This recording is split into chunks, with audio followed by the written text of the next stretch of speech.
दर्शन की 17वीं कक्षा।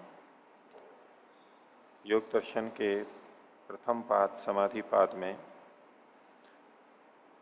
पिछली कक्षा में हमने देखा कि चित्त वृत्तियों के रोकने का उपाय अभ्यास और वैराग्य। अभ्यास का मतलब है चित्त की प्रशांत वाहिता को बनाए रखने के लिए जो प्रयास होता है, एकतानता को बनाए रखने के लिए जो प्रयास होता है, उसको अभ्यास कहते हैं।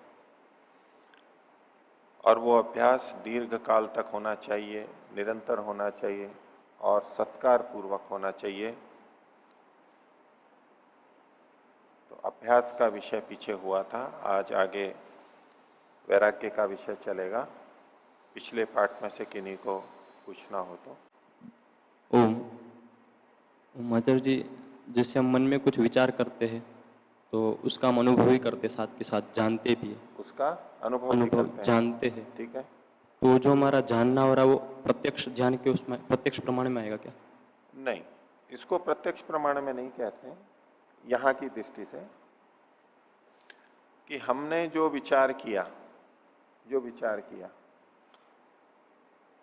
जो विचार चल रहा है, मुझे ये विचार आया, मैं ये विचार कर रहा हूं, इतने तक आप लेंगे तब तक तो ठीक है, उसको प्रत्यक्ष में ले लेंगे।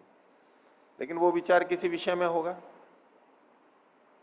ठीक है। आप किसी एक वेद मंत्र पे विचार कर रहे हैं, आप किसी व्यक्ति के बारे में विचार कर रहे हैं और कुछ निश्चय पे भी पहुंच गए, तो उस व्यक्ति का प्रत्यक्ष नहीं हो रहा है। अभी व्यक्ति सामने नहीं है, वो वस्तु सामने नहीं है, लेकिन उसका विचार चल रहा है। अभी मैं विचार रहा हूं, ये तो प्रत्यक्ष हो रहा है।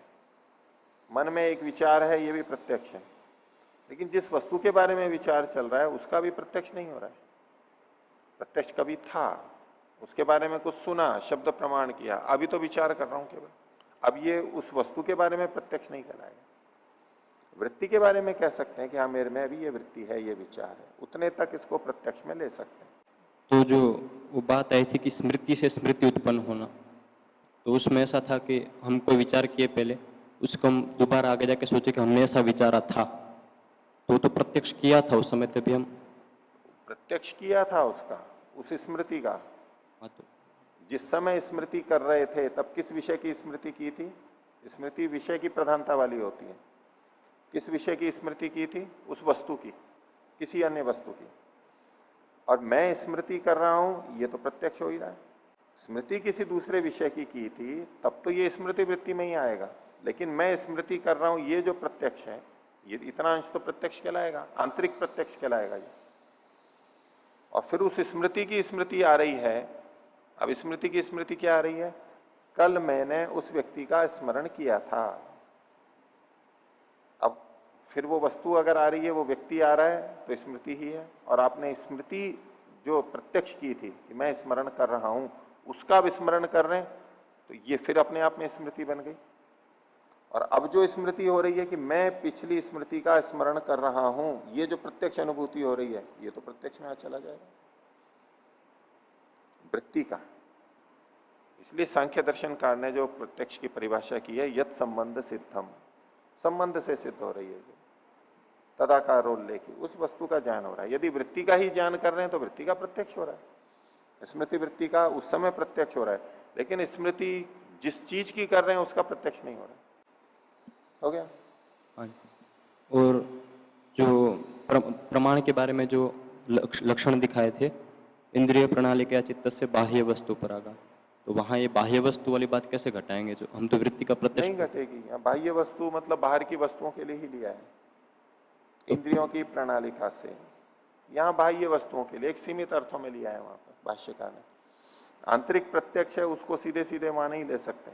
आत्मा का प्रत्यक्ष, परमात्मा का प्रत्यक्ष, उसको वहां नहीं ले सकते, क्योंकि इंद्रिय प्रणाली का ये एक विशेषण जोड़ दिया। अब इंद्रिय प्रणाली का ज्ञानेन्द्रियों तक लेंगे तो बाहर के विषय आएंगे। मन भी एक इंद्रिय है, उसकी भी एक प्रक्रिया है। अब हम चित्त की वृत्तियों को ही देख रहे हैं, अंदर ही देख रहे हैं, तो चित्त भी एक इंद्रिय है और उसकी प्रक्रिया से, उसकी प्रणालिका से हम कुछ जान रहे हैं। वहां इस तरह से घटाना चाहे तो घटा सकते हैं। वृत्तियों को देखना भी इंद्रिय प्रणालिका से होगा, वो इंद्रिय प्रणालिका ज्ञानेन्द्रिया नहीं। चित्त स्वयं होगा। आत्मा का प्रत्यक्ष होगा वो स्वयं होगा, वही चित्त की प्रणाली का चित्त को ही मानेंगे। और परमात्मा का होगा तो वो तो इससे हो ही नहीं रहा, क्योंकि ये तो वृत्ति का विषय चल रहा है। परमात्मा का जो ज्ञान होगा उस समय तो चित्त में कोई वृत्ति होगी ही नहीं, उसको तो यहां लेंगे नहीं। स्वामी जी। ओम। आचार्य जी, जो 12वां सूत्र में आया अभ्यास वैराग्यभ्यम तन्निरोध, चित्त को निरोध करने के लिए दो उपाय है, अभ्यास और वैराग्य। चित्त नहीं, हाँ जी, चित्त की वृत्तियों के। चित्त वृत्तियों को ठीक है, निरोध करने के चित्त को लिए दो रोकना उपाय भी है, कह सकते हैं, वो चित्त की अभ्यास वृत्तियां। और वैराग्य। हाँ, जो वैराग्य की बात आई ना, जो वैराग्य क्यों अंदर में नहीं आता है, जो आता है ज्यादा समय तक क्यों नहीं टिकता है, जी। वैराग्य क्या है? हाँ, वैसे तो वैराग्य के बारे में आज हम देखेंगे, वैराग्य क्या होता है। आपका प्रश्न है कि वैराग्य टिकता क्यों नहीं है। तो टिकता इसलिए नहीं है कि वैराग्य थोड़ी सी देर के लिए हमारा एक ज्ञान बना, लेकिन पिछले संस्कार हमारे कुछ और हैं अभी, वो उसको दबा देते हैं।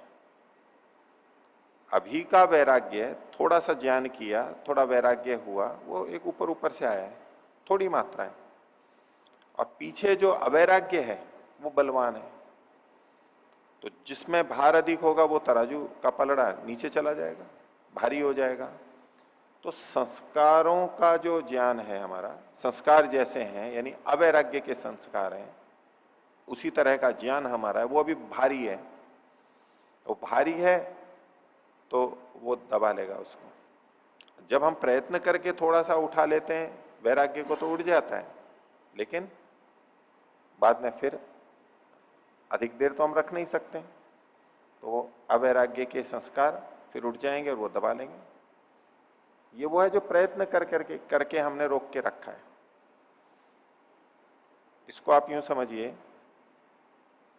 कि एक तराजू है, उसमें एक तरफ 100 किलो रखा हुआ है, ये पिछले बुरे संस्कार हो गए हमारे। और दूसरे पलड़े के अंदर कुछ रखा हुआ नहीं है, तो कौन झुका हुआ रहेगा? यही झुका रहेगा।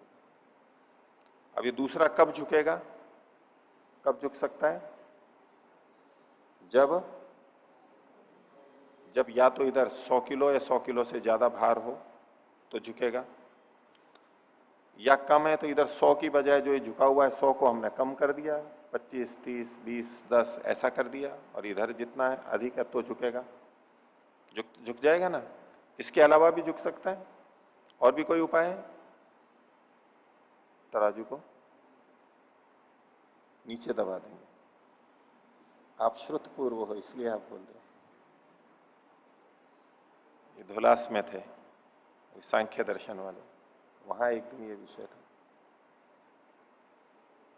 तो इधर 100 किलो है और इधर 10 ही किलो है, फिर भी हम इसको नीचे कर सकते हैं ना।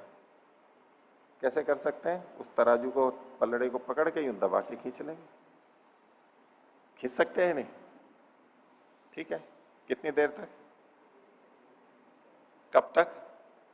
जितनी ताकत है जब तक रोक सकेंगे, और जैसे ही छोड़ा फिर वो ऊपर चला जाएगा, क्योंकि वहां तो 10 ही किलो है, अभी इधर तो 100 किलो है, ये तो आना ही है। तो ये जो हमारे को कभी कभी वैराग्य की बात लगती है, विवेक की बात लगती है, ये अभी वास्तव में तो मात्रा कम है हमारी।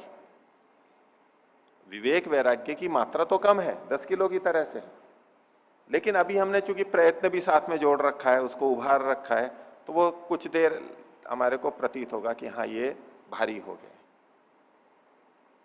अब जिसको समझ नहीं है वो कहेगा कि हाँ 10 किलो होते हुए भी ये झुका हुआ है, ये 100 किलो होते हुए भी ऊपर उठा हुआ है, लेकिन उसके लिए अतिरिक्त प्रयत्न किया हुआ है, तब हुआ है। वो प्रयत्न हमेशा रह नहीं पाएगा। जैसे ही वो प्रयत्न छूटा तो फिर वैसा का वैसा ही, फिर वैसा का वैसा ही। तो जब हम स्वाध्याय करते हैं, प्रवचन सुनते हैं, विचार करते हैं, भजन, कोई घटना घट जाती है, तो उस समय ऐसा है जैसे कि हम कुछ विवेक वो उभर जाता है, इसे दब जाता है, ये ऐसा लगता है ये भारी हो गया है, विवेक वैराग्य आ गया है हमारे को, लेकिन वास्तव में वो अभी बल नहीं बढ़ा है उसका, ये तो प्रयत्न विशेष से थोड़ी देर के लिए हुआ है, वो प्रयत्न हटते ही वापस वैसा का वैसा ही होगा। और मुख्य उपाय कब होगा? जब या तो 100 को हमने कम कर दिया इधर वाला पुराना, और इधर बढ़ाते गए, इधर 100 से 125 कर दिया, तो अब कितनी देर वो नीचे भारी रहेगा? कितनी देर रहेगा? वो उस समय पकड़ने की जरूरत है क्या हमारे को? तो पकड़ने की भी जरूरत नहीं, और कब तक रहेगा? वो बना ही रहेगा। तो जब जब हमें ये होता है कि कुछ देर आया और फिर चली गई स्थिति, फिर आई फिर चली गई, इसका सीधा सा मतलब है कि अभी पिछले संस्कार बलवान है, वो भारी हैं अभी। ये तो प्रयत्न विशेष से, स्थिति विशेष से, आलंबन विशेष से हमारी वो दबाव आ गया, इसलिए वो लग रहा है कि विवेक वैराग्य है, वास्तव में अभी हुआ नहीं है।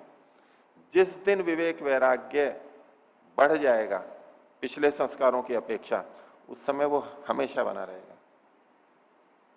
उस समय प्रयत्न करने पे ही हो तब नहीं, हमेशा बना रहेगा, दिन भर बना रहेगा। फिर अवैराग्य के लिए प्रयत्न करना पड़ेगा, अगर उधर कोई जाए तो, नहीं तो अपने आप कभी भी नहीं जाएगा। वो 100 किलो है तो ठीक है, कभी यूं यूं झूलता रहेगा, लेकिन 100 से थोड़ा भी अधिक हो गया है, 101, 105 हो गया है और उधर 100 ही है, तो अब स्थिरता बनी रहेगी। तो जब तक स्थिरता नहीं है, उसका सीधा सा मतलब है कि अभी इसका भार कम है। इन अच्छे संस्कारों का, विवेक ख्याति का, मुक्ति का, या कहें अक्लिष्ट संस्कारों का भार मात्रा कम है अभी। इस सीधा सीधा से यही मतलब है। अब उसको हम अभ्यास से बार बार करते रहते हैं, करते हैं करते हैं, कर करके उसका भार बढ़ाते हैं, भार बढ़ाते हैं। जब बढ़ जाता है बस फिर प्रयत्न के बिना भी हमेशा रह सकता है। हो गया? बोलिए, और कौन है? कुछ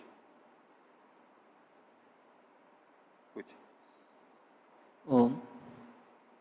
आचार्य जी, कल आपने बताया था कि जैसे कुआं खोदते हैं तो जितना निकाल रहे हैं उससे अगर अधिक डालते जाएंगे तो फिर वो कभी नहीं खुदेगा। फिर वो नहीं खुदेगा। अगर अधिक डालते जाएंगे और कम निकालते रहेंगे मिट्टी को तो वो कभी भी नहीं खुदेगा। नहीं खुदेगा। ठीक है। तो परंतु चित्तवृत्तियों के विषय में वो कैसे निर्धारित करेंगे कि अ, मतलब इतना निकालना है और कितना डल रहा है, उसके बारे में? वृत्तियों के आधार पर ही देखेंगे कि हम दिन भर कितनी देर या कितनी वृत्तियां क्लिष्ट रखते हैं, कितनी अक्लिष्ट रखते हैं। नहीं जी। उसकी मात्रा भी देखी जाएगी, काल ही नहीं, संख्या ही नहीं, मात्रा भी देखी जाएगी, उसकी तीव्रता कितनी है।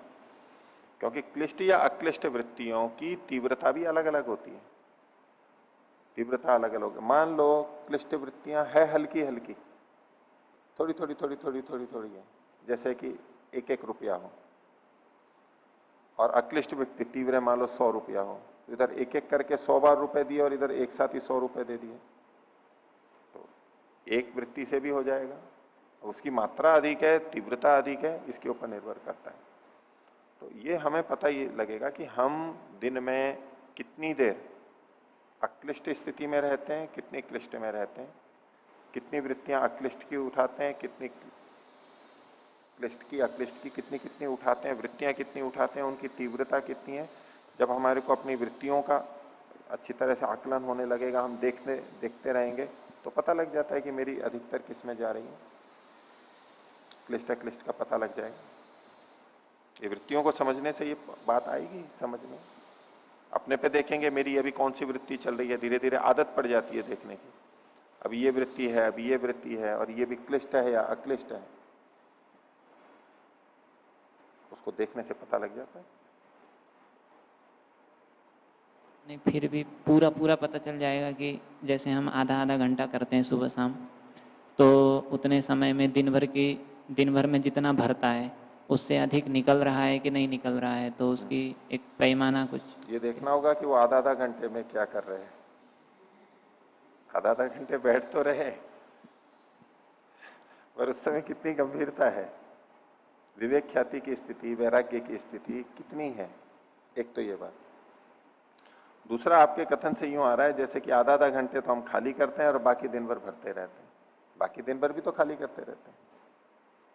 दिन में अगर हम अक्लिष्ट स्थिति में रहते हैं तो वो भी तो खाली करना ही है, अथवा कचरे को रोक के रखा है हमने, देख सुन रहे हैं, लेकिन वो वो क्लिष्ट नहीं कर रहे हैं, वो अक्लिष्ट कर रहे हैं। जो भी है दिन के व्यवहार हैं वो तो करने ही होंगे। तो दिन का व्यवहार हो रहा है हमारा, वृत्ति सारूप्य है, इसका ये अर्थ नहीं है कि वो क्लिष्ट ही है, अक्लिष्ट भी होती है। हम सेवा कर रहे हैं, हम अध्ययन कर रहे हैं, हम व्यायाम कर रहे हैं। अब उसके साथ में देखना होगा कि मैं व्यायाम किस लिए कर रहा हूं,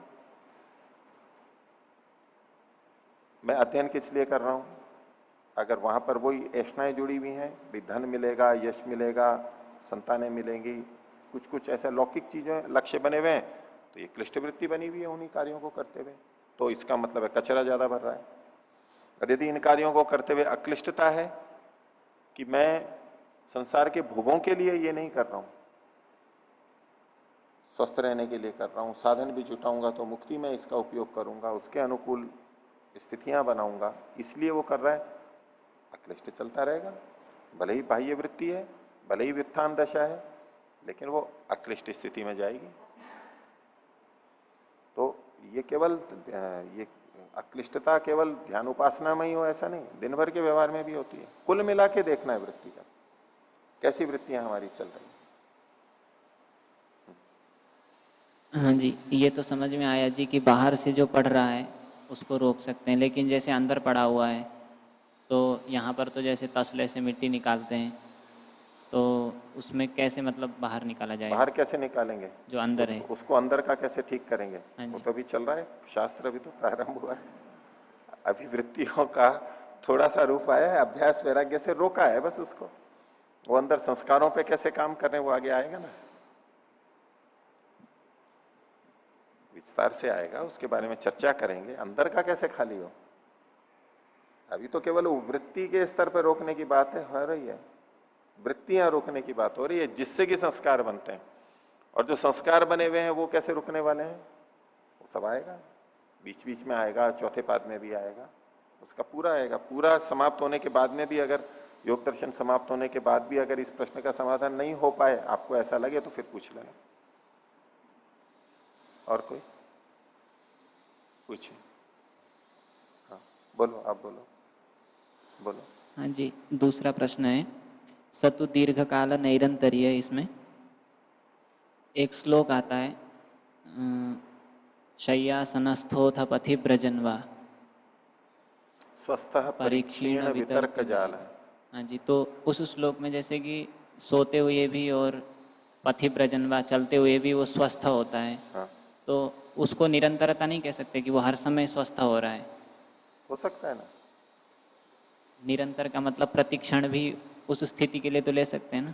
हाँ, कह लेकिन सकते हैं अभी वो वर्तमान स्वस्थ है। शय्यासनस्थो अथ पथि व्रजन्वा स्वस्थ परीक्षीण वितर्क जाल। लेकिन संसार बीजम क्षयम ईक्षमाण स्यान नित्य युक्तो अमृत भोग भागी। तो ये इच्छा करके चल रहा है, निरंतरता बिल्कुल हो सकती है निरंतरता।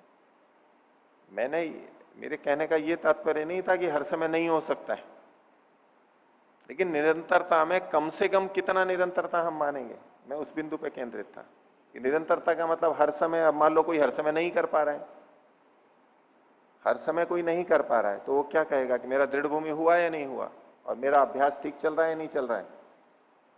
तो जो उसकी जो न्यूनतम सीमा है उसको मैं बता रहा था कि कम से कम इतना तो होना चाहिए कि न्यूनता होती जाए, दोषों में न्यूनता होती जाए। जितनी गंदगी है उससे अच्छा करता है, इतना प्रयत्न तो होना ही चाहिए। उससे कम वाला प्रयत्न दृढ़ भूमि में आएगा ही नहीं। और अगर थोड़ा भी ज्यादा कर रहे हैं तो वो दृढ़ भूमि की तरफ आ गया है, और जो हर समय कर रहा है तो बहुत अच्छी बात है, वो तो बहुत अच्छा कर ही रहा है। लेकिन प्रारंभ में एकदम नहीं कर पाता है, भूल ही जाता है, उसको पता ही नहीं रहता है कि मेरा लक्ष्य ये है, मेरे को दिन में उसका भी विचार रखना है, एकदम निकल जाएगा, बिल्कुल लौकिक हो जाएगा, वो पता भी नहीं लगेगा, घंटों यूं ही बीत जाएंगे। और कई कई तो कईयों को दिनों और महीनों बीत जाते हैं, बाद में ध्यान आता है कि अरे ये तो ऐसे ही छूटा हुआ है इतने दिनों से, दूसरे कामों में ही उलझ जाता है। तो लेकिन धीरे धीरे हो जाता है, वो बन जाता है। कुछ आचार्य जी, चित्त वृत्ति को रोकने के लिए वैराग्य की क्या स्थिति होनी चाहिए, कितनी स्थिति होनी चाहिए? क्लिष्ट वृत्ति रोकने के लिए हाँ, वो अभी बताएंगे आगे, आज के पाठ में आएगा। वैराग्य है क्या, कैसा वैराग्य चाहिए, छोटा मोटा भी वैराग्य होता है, लेकिन जो आप जिस ऊंची स्थिति की बात कर रहे हैं कि जो आसाम निरोध है, संप्रज्ञातो वा असंप्रज्ञातो वा, इनके रोकने पर संप्रज्ञात हो जाती है या उसके लिए जो वैराग्य चाहिए उसको अभी बताएंगे। तो देखते हैं आगे का पाठ। सूत्र संख्या 15 है, योग दर्शन समाधिपाद प्रथम पाद का 15वां सूत्र। तो अभ्यास और वैराग्य से चित्त की वृत्तियों को रोका जाता है, रोकते हैं। अभ्यास का विषय बता दिया, अब वैराग्य को बता रहे हैं। तो सूत्र है दृष्टानुश्रविक विषय वितृष्णस्य वशीकार संज्ञा वैराग्यम। दृष्ट आनुश्रविक विषय, दृष्ट विषय और आनुश्रविक विषय, इसको साथ साथ जोड़ेंगे। कुछ ऐसे विषय जो दृष्ट हैं, हमें दिखाई देते हैं, हमें ज्ञात हैं, स्वयं भोगे हुए हैं या तो हमें प्रत्यक्ष दिखाई देते हैं, इस संसार में जो दिखाई देते हैं वो कहलाते हैं दृष्ट विषय। और आनुश्रविक विषय जिनके बारे में हमने सुना है, इस संसार में नहीं है, इस संसार से भी परे के हैं,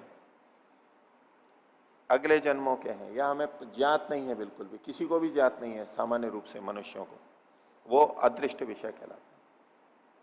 और यदि इसको थोड़ा और सामान्य रूप से लें हम, तो जिसने जिन जिन विषयों को देखा है, प्रत्यक्ष किया है, वो तो कहलाएंगे दृष्ट उसके लिए। और जिन विषयों का प्रत्यक्ष नहीं किया है वो कहलाएंगे अदृष्ट। दृष्ट हो चाहे अदृष्ट हो, कोई भी हो, इस धरती पे भी है लेकिन व्यक्ति के लिए दृष्ट नहीं है, आज तक अभी उसने उन विषयों का सेवन नहीं किया है, वो वस्तुएं उसके सामने आई ही नहीं है, या उसको पता ही नहीं है कि इस तरह की कोई चीज है, या पता लग गया है, बस सुना सुना है उसके बारे में, लेकिन और कुछ प्रत्यक्ष अनुभव नहीं है। तो ये भी आनुश्रविक में ले लेते हैं। लेकिन यहां जिस तरह से वर्णन किया गया है, इस संसार के जितने सुख भोग हैं वो तो दृष्ट के अंदर कहलाएंगे, और इस संसार से परे जो हैं, सीधे सीधे हम इन शरीरधारी जो नहीं भोगते हैं, वो अदृष्ट के अंतर्गत लिए हैं इन्होंने। तो दृष्ट विषय और आनुश्रविक विषय ये दो हैं।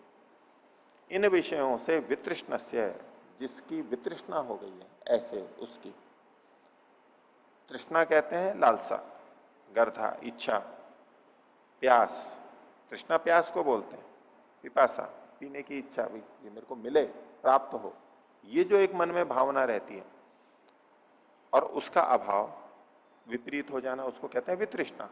इच्छा ही नहीं है, अनिच्छा हो गई है, अरुचि हो गई है,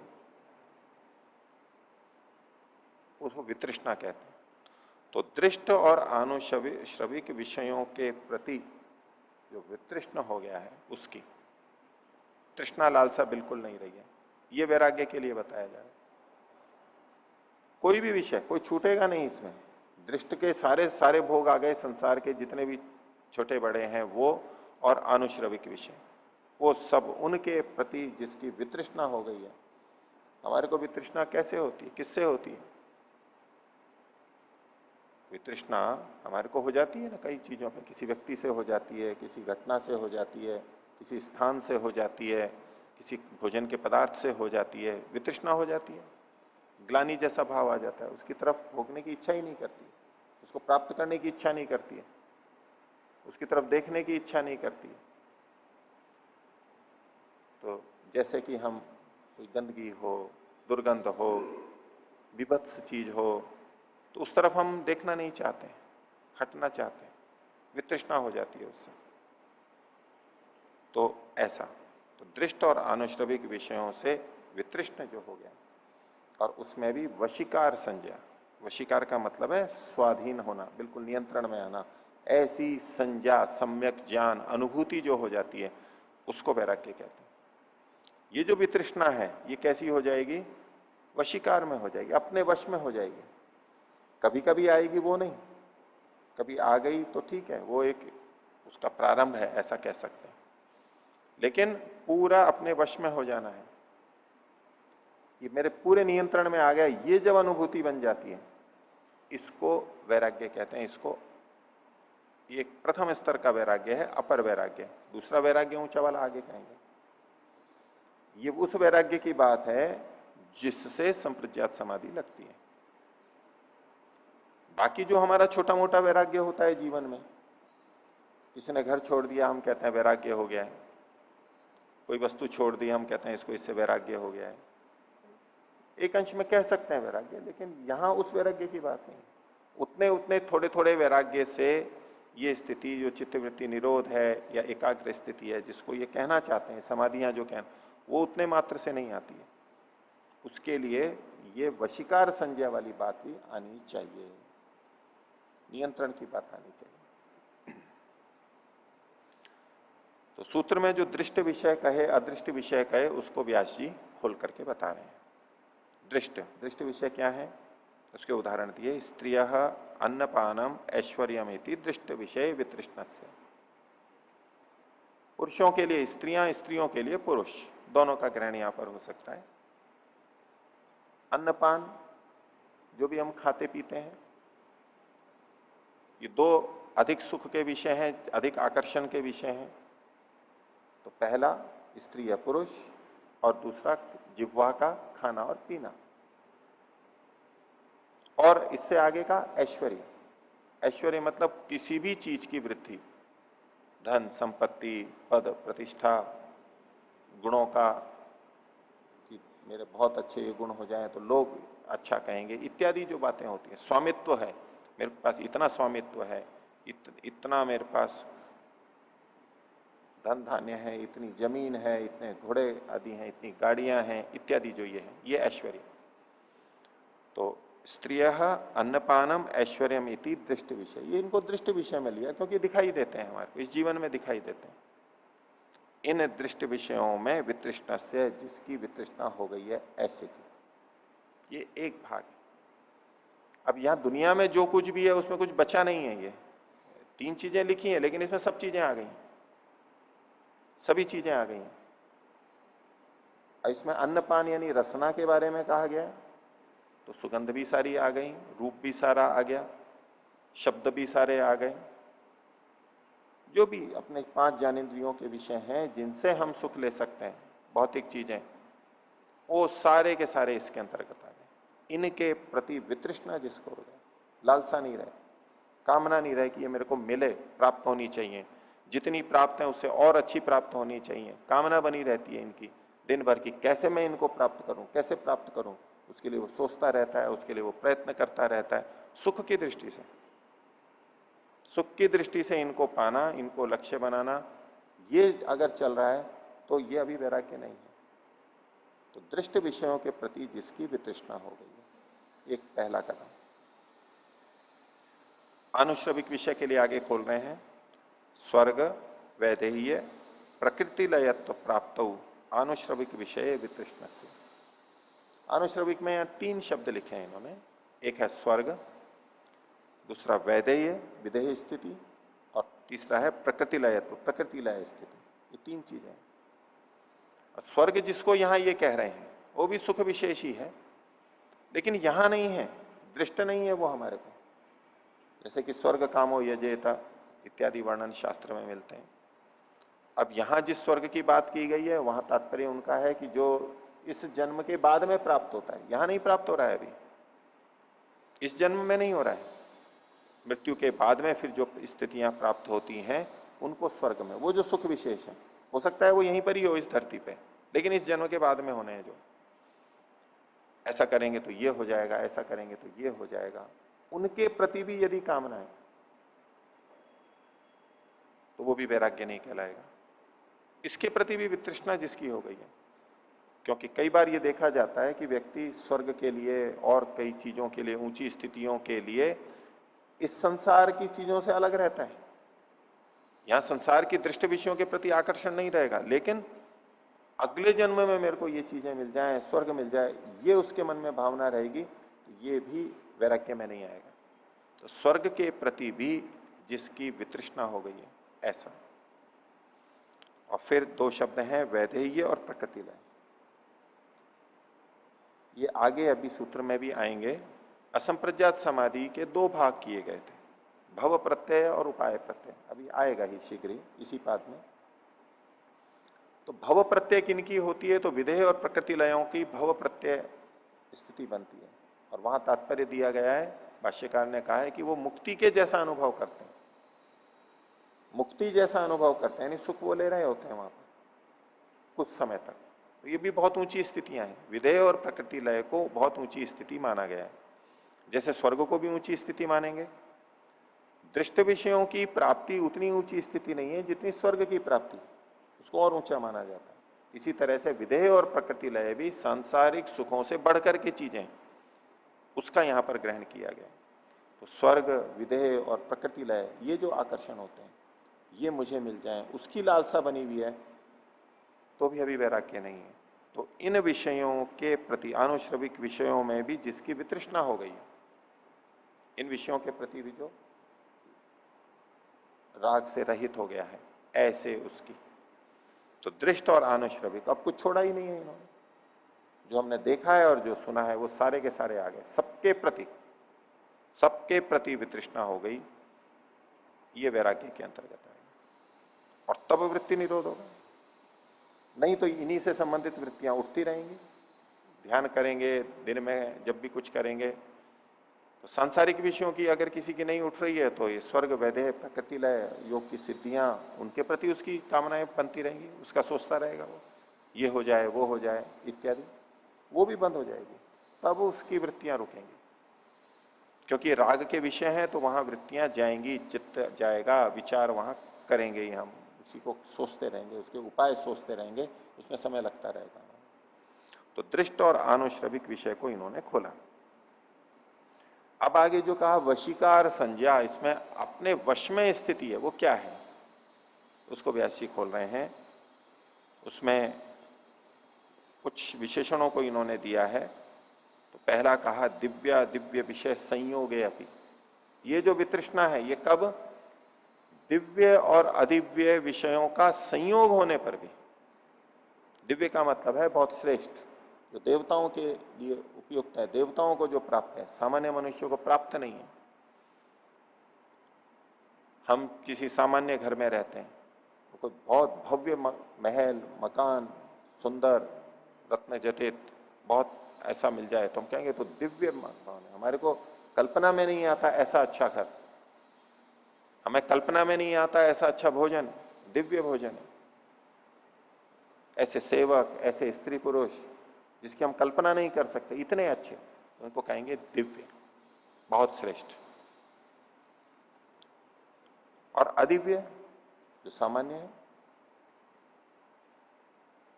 उन विषयों का संयोग होने पर भी, यानी वो हमारे लिए उपस्थित है तो भी, संयोगे अपि तो असंयोगे अपि तो है ही, बिना संयोग के भी। लेकिन ये देखो वशीकार संज्ञा के लिए बात कर रहे हैं, अगर ये दिव्य और अदिव्य विषय हमारे सामने नहीं है और तब हमारे मन में इनके प्रति कोई लालसा नहीं है, हम ऐसी जगह रह रहे हैं, ऐसे वातावरण में रह रहे हैं जहां या तो ये विषय है ही नहीं, ऐसी स्थिति नहीं है कि वो उनको भोगे, हम सामने ही नहीं है। तो अनेक बार ऐसा होता है जब कोई विषय सामने नहीं होता है तो हमारी लालसा नहीं होती है उसकी। हम अपने घर में बैठे हैं और मिठाइयां नहीं है, हमारी इच्छा नहीं कर रही है, लेकिन कहीं हम दुकान पे चले गए या कहीं भोजन में चले गए, वहां पर मिठाइयां बन रही हैं और चीजें बन रही हैं, तो उनको देख करके, गंध सुन करके इच्छा कर जाए। उसी व्यक्ति की थोड़ी देर पहले इच्छा नहीं कर रही थी क्योंकि विषय उपस्थित नहीं था, कहीं और लगा हुआ था। विषय नहीं हो तब भी इच्छा कर सकती है, लेकिन विषय उपस्थित नहीं हो तब इच्छा नहीं हो, यह भी हो सकता है। अब दोनों में अगर हम तुलना करके देखें तो उस विषय की इच्छा हमारे मन में कब अधिक होती है, जब वो विषय सामने आ जाता है, क्योंकि आलंबन सामने आ जाता है, उससे संबंधित इच्छा हो जाती है, अपने पूर्व अनुभव के आधार पर, सुने हुए के आधार पर इच्छा कर जाती है, इसको मैं खाऊं, इसको सूंघूं, इसको चखूं, इसको छूऊं, ये सारी इच्छा हमारे मन में आ जाती है। तो जिस समय ये विषय उपस्थित नहीं है, उनका संयोग नहीं हुआ है, उस समय यदि ये वैराग्य की स्थिति है तो उसको नहीं कह रहे हैं, वो तो ठीक है, वो उसको वैराग्य में नहीं ले रहे हैं। अभी संयोग होने पर भी वो हमारे लिए उपस्थित हैं, तब भी ये स्थिति बने तो कह रहे हैं। विषय उपस्थित नहीं हो तो बहुत बार बन जाती है स्थिति, कोई इच्छा ही नहीं करती है, ठीक है, समझौता भी कर लेता है व्यक्ति परिस्थिति से, धन नहीं है, समय नहीं है, उपलब्धता नहीं है, योग्यता नहीं है, तो उसको कुछ इच्छा नहीं, छूट जाती है, इच्छा कर करके भी छूट जाती है, अब होना तो है नहीं कुछ, उस इच्छा ही समाप्त हो जाती है उसकी। लेकिन अगर विषय भी उपस्थित हो गए, सामने आ गए, कोई रुकावट नहीं है, और तब भी वितृष्णा रहे, इसलिए इन्होंने कहा दिव्या दिव्य विषय संयोगे, संयोग होने पर। एक संस्कृत में श्लोक मिलता है, विकार हेतु सति विक्रियंते येषाम न चेतांसी त एव धीरा। विकार का हेतु उपस्थित होने पर भी, विकार हेतु सति, मन में जो विकार आ जाते हैं, काम क्रोध लोभ मोह ईर्ष्या द्वेष आदि, वो विकार का हेतु उपस्थित होने पर भी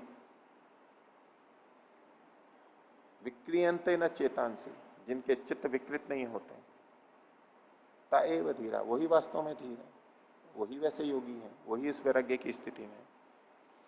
तो दिव्या दिव्य विषय संयोगे अपी, संयोगे अपी का मतलब है असंयोगे अपी, जब वो संयोग नहीं है तब तो होना ही है, संयोग होने पर भी वितृष्णा रह जाए, ये यहां पर कहा।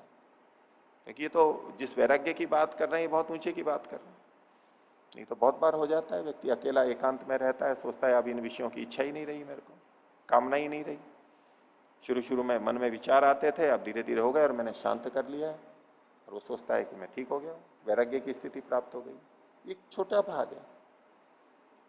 अगर फिर वो विषयों के सामने चला जाए तब भी मन में नहीं आए विचार, तो कह सकते हैं कि ये वैराग्य है, नहीं तो नहीं है वैराग्य, ये वैराग्य नहीं है, इससे निचला वैराग्य है। अब यहां पर दो शब्द प्रयोग किए इन्होंने, दिव्य और अदिव्य। सीधा दिव्य ही कह देते, तो जिसका दिव्य विषयों के संयोग होने पर भी वितृष्णा रहती है, तो उसकी अदिव्य विषयों के संयोग होने पर तो वितृष्णा हो ही सकती है। उसको कहने की जरूरत है क्या? जो व्यक्ति 1 करोड़ रुपए की रिश्वत नहीं ले, वो 1 रुपए की रिश्वत लेगा क्या? लेगा क्या? नहीं। भाई 1 करोड़ रुपए नहीं ले रहा है, 1 लाख रुपए नहीं ले रहा है, तो 1 रुपए, 100 रुपए, 1000 रुपए की रिश्वत लेगा वो। तो बड़ा का कह दिया तो छोटा तो आ ही जाता है, हाथी के पांव में सबका पांव आ ही जाता है। जब दिव्य विषयों के प्रति ही वितृष्णा हो गई तो अदिव्य के प्रति क्या बात है? ये कहने की जरूरत ही नहीं थी, लेकिन फिर भी कहा दिव्य दिव्य विषय संयोग है, क्योंकि ये बहुत देखा जाता है। किसी ने बहुत कुछ त्याग कर दिया, दिव्य चीजों को त्याग कर दिया, वो जब गृहस्थ में था या घर पे था, बहुत संपत्तियां थी, बहुत अच्छा भोजन था, बहुत अच्छे वस्त्र थे, बहुत अच्छा मकान था, पति पत्नी अच्छे थे, बच्चे अच्छे थे, जो भी थे, जो अच्छी चीजें थी, और वो उसको छोड़ के आ गया। छोड़ के तो आ गया, लेकिन फिर भी उसको सामान्य चीजों में राग हो सकता है। कोई विभिन्न भोजों में नहीं जाता है, स्वादिष्ट भोजन जहां होते हैं, विशेष भोजन होते हैं शादी में और कार्यक्रमों में, उसमें नहीं जा रहा है, लेकिन घर पे बैठ के जो सादा खा रहा है उसमें भी तो उसको सुख हो सकता है। बहुत सारे व्यंजन नहीं, लेकिन जो सादा खा रहा है, छोटा सा, जो अदिव्य है, दिव्यों को तो छोड़ दिया, छोड़ करके बैठा है अभी, लेकिन जो अदिव्य है उसमें भी सुख ले रहा है अभी वो, ऐसा हो सकता है। बड़ी बड़ी संपत्ति छोड़ करके आया हो, बड़े बड़े खेत छोड़ करके आया, करोड़ों अरबों रुपए, लेकिन 20-50 रुपए के लिए वो झूठ बोलता हुआ, छल कपट करता हुआ देखा जा सकता है। वो छोड़ दिया उसने, जिस समय भावना थी छोड़ दिया, ठीक है, लेकिन छोटे छोटे विषयों में भी वो फंसता हुआ दिखेगा, होता है। इसलिए इन्होंने कहा कि ये नहीं सोच ले कि मैंने बड़ी चीजें छोड़ दी हैं तो मतलब अब तो मैं वैराग्य में चला गया हूं। उसको छोड़ के भी छोटी छोटी चीजों में व्यक्ति राग में रहता है।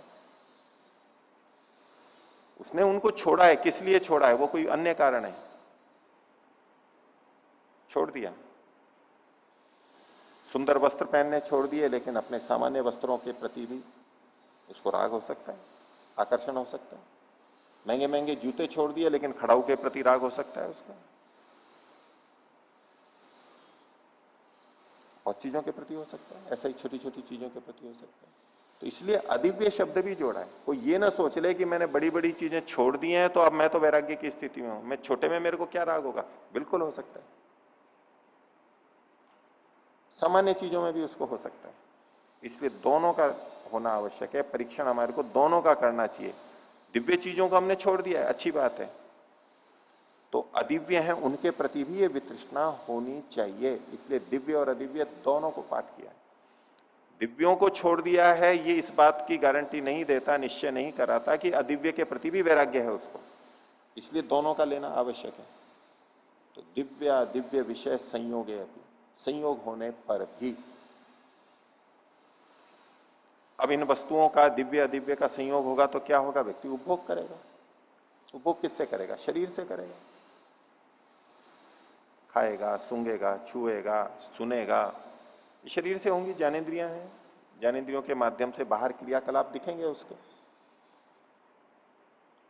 लेकिन कोई बाहर से इन विषयों का सेवन न करते हुए भी दिखाई दे सकता है।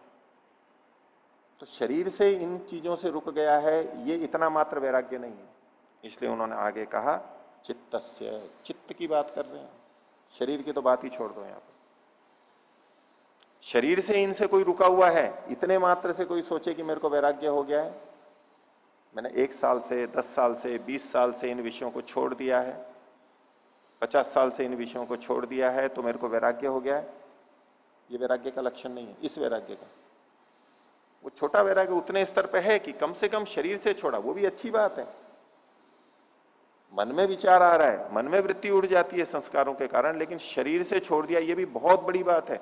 लेकिन यहां जिसकी बात की जा रही है वो तो चित्त के स्तर की बात है, शरीर के स्तर की बात ही नहीं। किसी बड़ी कंपनी की बोली लगती है, जब नीलामी होती है तो वहां पर करोड़ों अरबों से बोली शुरू होती है, 1-2 रुपए से नहीं होती है। 1-2 रुपए वाली बोली भी सुनी होगी आपने ना, 1 रुपया, 5 रुपया, कम से कम 100 रुपए से करेंगे, 1 रुपए से करेंगे, छोटी छोटी चीजों में। 1 लाख से बोली प्रारंभ होगी, 1 करोड़ से बोली प्रारंभ होगी, 1 अरब से बोली प्रारंभ होगी, उससे नीचे तो बोली ही नहीं होगी। तो ये जो वैराग्य की बात है, ये चित्त से नीचे की तो बात ही नहीं कर रहे हैं। शरीर के स्तर पर, इंद्रियों के स्तर पर वैराग्य की जो स्थिति हमें प्राप्त होती है, दिखाई देती है अपनी या दूसरों की, उसकी तो बात ही नहीं कर रहे हैं। ये बोली तो ये चित्त के स्तर की बात चल रही है, उसके ऊपर की बात है, नीचे की तो छोड़ ही दीजिए। उतने मात्र से वैराग्य नहीं कहा जा सकता। तो दिव्य दिव्य विषय संयोगे अपि चित्तस्य, मन में विचार नहीं आना चाहिए। तो संसार में बहुत सी स्थितियां देखी जाती हैं जहां दिव्य दिव्य विषयों का संयोग हो जाता है तो भी चित्त में उसके प्रति लालसा नहीं होती, वितृष्णा रहती है। अब कोई मिठाई की दुकान पे काम करता है, ठीक है, महीनों से, सालों से मिठाई पे काम करता है, वही गंध आती रहती है उसको, वही बनाता रहता है, उसके चित्त में मीठा खाने की इच्छा होती है। उसके सामने मीठा रख दो तो वो हटाएगा उसको, बोले नमकीन दो, मीठा नहीं पसंद आएगा उसको। अच्छी से अच्छी दिव्य दिव्य मिठाई रख दो उसको। तो अब तक जो शर्तें कही थी, दिव्या दिव्य विषय संयोग है, उसके सामने संयोग भी हो गया, किसी ने परोस भी दिया, खाइए आप जितनी खानी, लेकिन फिर भी उसके चित्त में उसके खाने की इच्छा नहीं हो रही, तो उसको कहेंगे कि इसको वैराग्य है, मान सकते हैं? क्योंकि तो ये तो बहुत बड़ी बात कही अभी, जो दिव्य अदिव्य विषय संयोग है अपनी चित्तस्य, यही अपने आप में इतनी बड़ी बातें हो गई। अब और तो क्या कहने की जरूरत है। लेकिन ऐसी घटनाएं देखी जाती हैं, ऐसे उदाहरण हमारे को मिल जाते हैं। अब कोई बैंक में काम करता है, रुपयों के बीच में रहता है, गड्डियों की गड्डियां उसके सामने रहती हैं, लाखों रुपए रहते हैं, रोज रुपयों के बीच में ही चलता है, लेना देना खूब, करोड़ों रुपयों के बीच में भी रह सकता है। उनका संयोग है, उसके पास सोना है, चांदी है, रिजर्व बैंक में, वहां उसका भंडार है, उसके सामने है वो चीजें, संयोग भी हो रहा है, उसके मन में उनको लेने की इच्छा भी नहीं कर रही है। हो सकता है किसी की इच्छा करती हो उनके संयोग होने पर भी, लेकिन उनको हटा देते हैं। लेकिन एक सामान्य व्यक्ति जो प्रतिदिन वहां कार्य करने जाता है, उसके मन में इच्छा करती है कि मैं इसको ले लूं। आप में से बैंक वाला है कोई? आप बैंक मैनेजर माता जी रही हैं ये भी, तो वहां उस समय इतना पैसा होता है तो यूं इच्छा करती है कि मैं ले लूं, तो पैसों से वैराग्य हो गया ना? हाँ कर रही है ना, पैसों से वैराग्य हो गया। बैंक के पैसे हैं तो भी पैसे की इच्छा नहीं कर रही। दिव्य दिव्य विषय संयोग है। एक बच्चा है, उसको पता ही नहीं है कि 1000 का नोट क्या होता है या सोना चांदी क्या होता है। वो दिव्य दिव्य विषय संयोग है हो रहे हैं उसके पास में, वो तो कुछ भी नहीं, वो तो उसके लिए तो पड़ा है बस यूं। जिसको हीरो का पता ही नहीं है वो तो पत्थर की तरह समझ रहा है और उसको फेंक रहा है या तो कुछ भी नहीं। उसके मन में क्या लालसा होगी? तो वैराग्य वाला हो गया। दिव्य दिव्य विषय का तो संयोग हो रहा है और चित्त में कोई आकर्षण भी नहीं है, तृष्णा भी नहीं है उसके प्रति, तो उसको वैराग्य कह देंगे।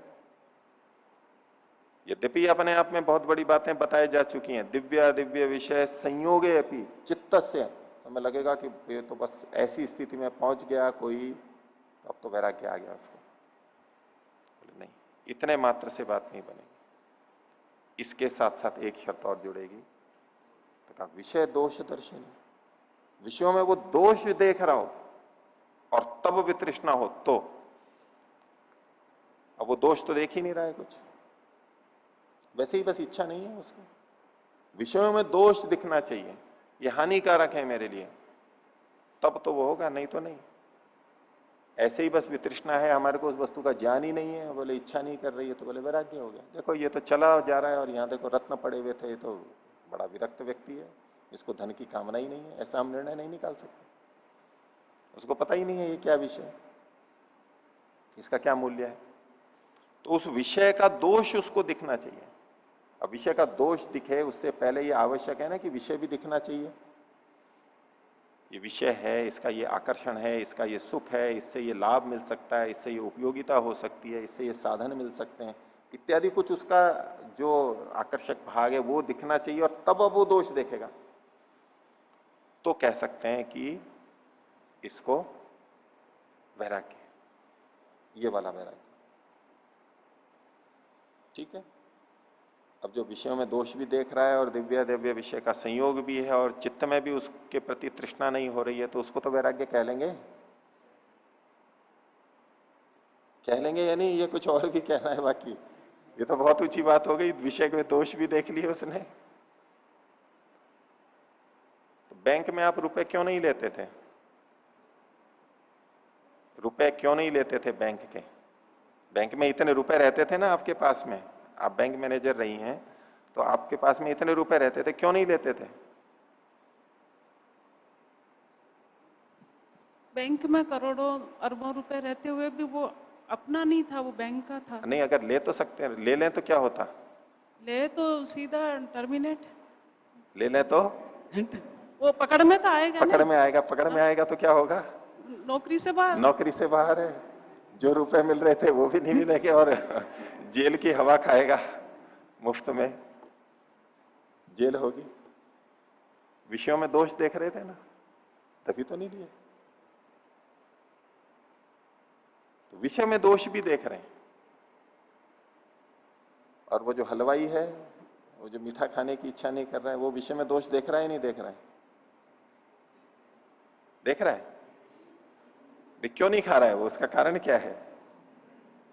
वो क्यों नहीं खा रहा है? उसकी इच्छा क्यों नहीं हो रही है? उसको कह कि लो खा लो, वो हटा देगा उसको। क्यों वितृष्णा है उसको? खाने में क्या दिक्कत है उसको? कुछ ना कुछ तो दोष देख रहा है, उसमें रुचि नहीं है, ग्लानि हो रही है उसको, दोष देख रहा है। अब किसी को मान लो रोग हो गया, मीठे का रोग हो गया, मधुमेह हो गया, डायबिटीज हो गया, डॉक्टर से रोग भी आ गए, डॉक्टर भी कहते हैं मत खाओ मत खाओ, और अब वो उसको नहीं खा रहा है। क्यों नहीं खा रहा है? क्योंकि दोष देख रहा है। अगर खाया तो ग्लूकोज बढ़ जाएगा, ये समस्या होगी, मूर्छा आएगी या बेहोशी आएगी, कमजोरी लगेगी, फिर समस्या होगी। वो रोगों की दृष्टि से दोष देख रहा है ना इसको, मैंने अगर इसको किया तो ये हो जाएगा। विषयों में दोष देख रहा है या नहीं? कहते हैं वैराग्य हो गया उसको, मीठे से वैराग्य हो गया। दिव्य अदिव्य विषय का संयोग है, जितना मीठा खाना है सब घर में उसके संपन्न है। अब मन में भी इच्छा नहीं होती है मीठे की, क्यों? क्योंकि रोग बढ़ जाएगा, खूब भुगत लिया है उस रोग का कष्ट, अब नहीं लेना है, फिर दवाई ज्यादा खानी पड़ेगी, फिर बीमार पड़ा रहूंगा, बिस्तर पे पड़ा रहूंगा, इत्यादि बातें। विषयों का दोष देख रहा है वो, वैराग्य हो गया? नहीं, क्योंकि यदि वो स्वस्थ हो जाए तो क्या करेगा? अगर कोई ऐसी औषधि मिल जाए, स्वस्थ हो जाए, ग्लूकोज नीचे आ जाए, तो वो खाएगा या नहीं? और सुख लेके खाएगा या नहीं? खाएगा। तो इतनी शर्त बता दी तो भी इनको संतुष्टि नहीं हुई व्यास जी को कि ये वैराग्य हो जाएगा, और इसमें भी दोष है, अभी भी कमी है इसमें। तो दिव्या दिव्य विषय संयोगे पी चित्तस्य विषय दोष दर्शन है, विषयों में दोष भी देख रहा है और उससे छुटा हुआ है, तो भी ये ना समझ ले कि मेरे को वैराग्य हो गया इनसे। वो चाट मसाले खाता ही नहीं है, बोले खाता ही तो मेरे को अम्लपित्त हो जाता है, एसिडिटी हो जाती है, जलन होती है, कट्टी टकारें आती हैं, फिर परेशानी होती है बहुत, नहीं खाता। एक व्यक्ति मेरे को मिले तो बातचीत वैसे ही चल रही थी, बोले मैं सेवा में थे तो भाई खाना कहीं ना कहीं तो खाएंगे, अब अकेला व्यक्ति कहाँ खाएगा, कहीं होटल में खाएगा या बनाएगा, तो बनाएगा। बोले मैं होटल में नहीं खाता हूं। बोले क्यों नहीं खाते? बोले वहां नमक डलता है। नमक नहीं खाते? अब ये तो एक बड़ी बात होगी ना, कोई नमक नहीं खाए, बिल्कुल भोजन में नमक नहीं खाए, ये तो एक बड़ी बात हो गई। मीठा बिल्कुल छोड़ दें, नमक बिल्कुल छोड़ दें। नमक नहीं खाता हूं। अच्छा, वो सज्जन सिगरेट पी रहे थे। युवक थे, नई नई तो चित्रकूट की घटना है। तो जैसे आते जाते हैं, वहां की विश्वविद्यालय की बसें होती थी, तो आते जाते वो सिगरेट तो पीते थे, नमक नहीं खाते थे। ये मैंने कहा समझ में नहीं आई बात। भाई कोई नमक इसलिए नहीं खाए कि भाई नमक से दोष है, तो वो तो पहले तो सिगरेट को छोड़ देगा। नमक से तो इतने दोष नहीं है जितने कि सिगरेट से हैं। तो मैंने पूछा भी नमक क्यों नहीं खाते हो आप? तो बोले नमक खाते ही मेरे खुजली शुरू हो जाती है।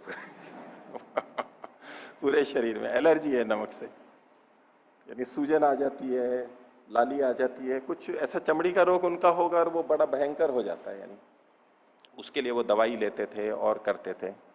अब ये उनको अच्छे से अच्छा नमक, सेंधा नमक या जो भी है उचित नमक वाला भोजन आ जाए, दिव्य अदिव्य संयोग हो रहा है, मन में भी इच्छा नहीं करेगी कि मैं खाऊं इसको। क्यों? क्योंकि विषय के दोष दिखाई दे रहे हैं। तो क्या मान लें कि उसको वैराग्य हो गया, अपर वैराग्य हो गया? नहीं। ये विषय दोष दर्शन रोग के कारण से, कष्ट के कारण से, या पिटाई के कारण से, या जेल के कारण से, ये जो कष्ट दिखाई देते हैं ना, ये जो हम दोष देखते हैं, ये वैराग्य की कसौटी नहीं। विषयों में दोष तो है। बोले ज्यादा खाएंगे तो दस्त लग जाएगी, ज्यादा खाएंगे तो मोटापा आ जाएगा, पेट भर जाएगा, बुखार आ जाएगा, ये हो जाएगा, वो हो जाएगा। ये जो हम सारे देखते हैं ना, ये विषय दोष दर्शन से जो इन चीजों से मुक्त रहता है, ये वैराग्य नहीं है। कि हम विषयों का अति योग करेंगे, हीन योग करेंगे, मिथ्या योग करेंगे तो रोग आ जाएंगे, तरह तरह के कष्ट हो जाएंगे, लोग क्या कहेंगे इत्यादि दोषों को देख करके खर्चा अधिक हो जाएगा। इन विषयों का सेवन करेंगे तो फिर रहेगा नहीं पैसा, महंगे आते हैं, अधिक दिव्य दिव्य चीजें महंगी आएंगी। तो इन सब कारणों से, इन दोषों को देख करके जो रुका हुआ है, उसको ये वैराग्य में नहीं लेना चाहते, इसलिए अगला विशेषण दिया। विषय दोषदर्शी है, विषयों का दोष तो देखे, लेकिन किस आधार पे? प्रसंख्यान बलात्। प्रसंख्यान के बल से जो विषयों का दोष देखता है, उसको वैराग्य मिलेंगे। प्रसंख्यान किसे कहते हैं? सत्व पुरुष अन्यता ख्याति, ये विवेक ख्याति प्रसंख्यान है। पीछे जो आया था कि आत्मा अलग है और ये चित्त शरीर ये अलग है, प्रसंख्यान के बल से कि ये मेरी मुक्ति में बाधक है, इनसे मेरे पे संस्कार पड़ेंगे जो मेरे बाधक हैं, इसको ध्यान में रख करके जब व्यक्ति इनसे दूर होता है, इनमें दोष देखता है, इनको भोगा तो बंधन होगा, संस्कार बनेंगे, अविद्या के संस्कार बनेंगे। इन विषयों को भोगना अविद्या है, दोष है, मिथ्या ज्ञान है, ये समझ करके जो दोष को देख रहा है वो इस वैराग्य में जाएगा। बाकी दोष दर्शन तो वो प्रसंख्यान के बल से नहीं है, वो तो सामान्य ज्ञान है, थोड़ा ज्ञान है कि भाई ऐसा किया तो दिक्कत हो जाएगी। अभी अगर मैंने चोरी की, पुलिस वाला खड़ा है, 2 डंडे पड़ेंगे मेरे, दोष तो देख रहा है, सारी दुनिया भय से जी रही है ना। दंड शास्ति प्रजा सर्वा दंड एवाभिरक्षति, दंड सुप्तेषु जागृति दंडम धर्मम विदुर्बुधा। ये डंडे के बल से तो चलते हैं, अच्छा है, डंडे के बल पे भी जो चल रहा है उतना भी अच्छी बात है, बिगड़ तो नहीं रहा है वो। लेकिन यहां जो बात चल रही है वहां डंडे के बल से और किसी तरह से दोष देख करके यदि हम विषयों से रुके हुए हैं, इसको वैराग्य नहीं कह रहे। इसलिए कहा प्रसंख्यान बला, विषय दोषदर्शी ना, प्रसंख्यान के बल से जो विषय के दोष को देख पा रहे हैं। और ये जो फिर वितृष्णा है, ये कैसी है? अब विषयों के दोष देख रहा है तो विषयों को प्राप्ति नहीं करेगा, वो खाना पीना छोड़ देगा, सब कुछ, ना कोई मकान बनाएगा, ना मकान की इच्छा करेगा, ना कपड़ों की इच्छा करेगा, ना बिस्तर की इच्छा करेगा, ना पानी की, क्योंकि दृष्ट विषय में आ रहे हैं ये तो। इससे तो वितृष्णा हो गई। जब हमारी वितृष्णा हो जाती है तो क्या करते हैं? छोड़ देते हैं हम उसको, उसकी तरफ देखते भी नहीं है, उसकी तरफ पीठ फेर लेते हैं, उसको हटा देते हैं अपने पास से। वितृष्णा का तो ये मतलब होता है। तो जिस योगी को इसको दृष्ट विषयों के प्रति वितृष्णा हो गई, वो क्या करेगा? क्या करेगा? सब छोड़ देगा। तो क्या इसका नाम वैराग्य है? तो उस विषय में आगे कहेंगे, अभी समय हो गया है, बाद में देखते हैं।